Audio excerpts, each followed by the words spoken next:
বহুতখিনি লিডাৰ্ছ আছে, কংগ্ৰেছৰ বহুতখিনি লিডাৰ্ছ আছে, সিহঁতে আমাৰ লগত কণ্টেক্টত থাকে আৰু যে আগন্তুক দিন কেনেকৈ কি কৰিব আৰু বিজেপিলৈ কেনেকৈ আমি আহিব পাৰি বা যিটো পৰিৱেশ সৃষ্টি হৈছে এই পৰিৱেশত আমি কংগ্ৰেছ কৰিব নোৱাৰি, বিজেপি কৰিব লাগিব। তুমি যিটো সিদ্ধান্ত লৈছা সেইটো ভাল সিদ্ধান্ত লৈছা আৰু সুদূৰ প্ৰচাৰী সিদ্ধান্ত হয় অসমৰ ক্ষেত্ৰত, ভাৰতবৰ্ষৰ ক্ষেত্ৰত এই বিজেপিৰ যিটো ভেটি যিটো হৈছে, বিজেপিৰ যিটো হেৰি হৈছে সেইটো আমি চেঞ্জ কৰিব নোৱাৰি। এইটো কাৰণে আমিও লাহে লাহে বিজেপিলৈ আমি আহিম বাৰু যে এই কথা বাৰ্তাবিলাক আমাৰ লিডাৰখিনিকে পাতি থাকে আৰু প্ৰত্যেকজন লিডাৰে প্ৰায় মেক্সিমাম লিডাৰে পাতি থাকে আৰু এই সরকারকে বিদায় দিতে লাগবে, দিল্লির মোদী সরকারকে বিদায় দিতে লাগবে, আমাদের হাতে শক্তি হতে হবে। আর এই শক্তি হইল আজ মানুষ আমরা দিল্লিতে পাঠাইতে লাগবে। আমরা পাঠাইব ইনশাআল্লাহ।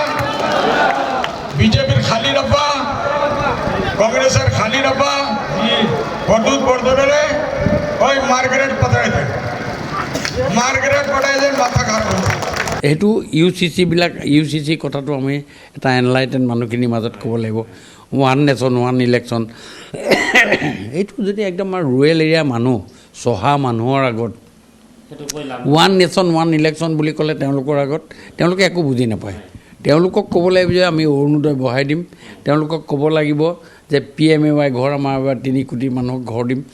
এই কথাখিনি জেগা বিশেষে তাত বেলেগ বেলেগ সময়ত মানে যি পাত্ৰতে থয় তাৰে আকাৰ ল'ব লাগিব আপোনাৰ।